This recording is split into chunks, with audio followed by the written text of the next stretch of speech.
क्या आपने कभी विलियम जेम्स सेडिस का नाम सुना है? अगर कभी नहीं सुना तो आप ये जान लीजिए, ये आदमी धरती पर पैदा हुआ आज तक का सबसे इंटेलिजेंट इंसान था। इस आदमी के आईक्यू के सामने हिस्ट्री के one of the greatest scientist Albert Einstein और आइजैक न्यूटन का आईक्यू भी कुछ नहीं है। लेकिन अब सवाल ये आता है कि आखिर क्यों हम में से कोई भी अर्थ के सबसे इंटेलिजेंट आदमी को नहीं जानता? और क्या आज के टाइम एलन मस्क और स्टीफन हॉकिंग जैसा कोई ऐसा साइंटिस्ट भी है जो आईक्यू कंपैरिजन में इस आदमी को हरा सके?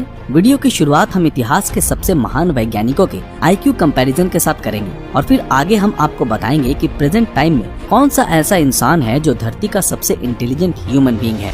चलिए शुरुआत करते हैं फादर ऑफ एवोल्यूशन कहे जाने वाले चार्ल्स डार्विन के साथ। थ्योरी ऑफ एवोल्यूशन के लिए फेमस चार्ल्स डार्विन का आईक्यू लेवल 143 था, जो कि हमारी इस लिस्ट का एंट्री लेवल है। आज के समय के दुनिया के सबसे अमीर आदमी या फिर यूं कह लीजिए कि सबसे रेवोल्यूशनरी आदमी एलन मस्क भी चार्ल्स डार्विन के आसपास ही हैं। ये एस्टिमेट किया जाता है कि एलन मस्क का आईक्यू लेवल 150 से 155 के बीच है, जो कि उन्हें एक जीनियस की कैटेगरी में लाकर खड़ा कर देता है।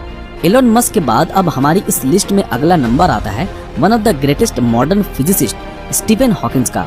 165 आईक्यू लेवल वाले Stephen Hawkins origin of universe, big bang और ब्लैक होल जैसी थ्योरीज के लिए जाने जाते हैं। सबसे खास बात तो ये है कि स्टीफन हॉकिंस ना तो चल सकते थे और ना ही बोल सकते थे, लेकिन बावजूद इसके इन्होंने अपनी ये कॉम्प्लिकेटेड थ्योरीज दुनिया को बड़ी आसानी से समझा दी। स्टीफन हॉकिंस की तरह ही एल्बर्ट आइंस्टाइन भी इतिहास के सबसे महान वैज्ञानिकों में से एक थे। मास एनर्जी इक्विवेलेंस जैसा फेमस फॉर्मूला देने वाले एल्बर्ट आइंस्टाइन का आईक्यू लेवल 170 था, जो कि स्टीफन हॉकिंस के काफी करीब है।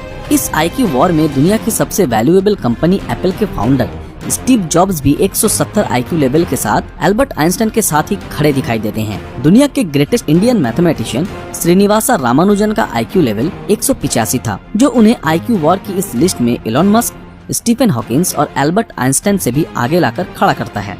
185 आईक्यू लेवल वाले गैलीलियो गैलीली का नाम भी इस लिस्ट में रामानुजन के साथ ही आता है।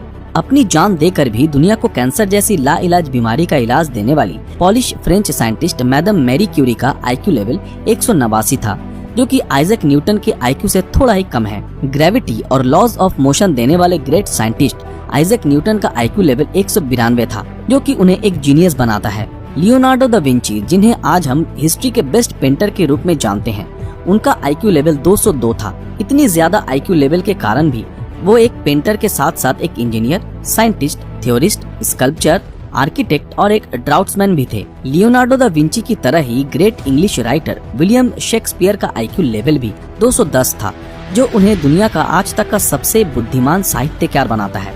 अब अगर इन सब हाई आईक्यू वाले लोगों के बारे में सुनने के बाद आपको ये बहुत ज्यादा ही इंटेलिजेंट लग रहे हैं, तो आपको विलियम जेम्स के बारे में जरूर जानना चाहिए। 1942 में न्यूयॉर्क में पैदा हुए विलियम जेम्स को दुनिया का आज तक का सबसे बुद्धिमान इंसान माना जाता है। विलियम जेम्स का आईक्यू लेवल 265 था, जो अब तक का सबसे ज्यादा आईक्यू लेवल है। इतना इंटेलिजेंट होने के कारण अपने टाइम में विलियम बहुत ज्यादा फेमस थे, लेकिन विलियम हमेशा से ही नॉर्मल तरीके से रहना चाहते थे, इसलिए उन्हें फेमस होने का कोई शौक नहीं था। और यही कारण था कि उन्होंने अपनी पूरी जिंदगी गुमनामी में निकाली और जब वो सिर्फ 44 साल के थे तभी उनकी मौत हो गई।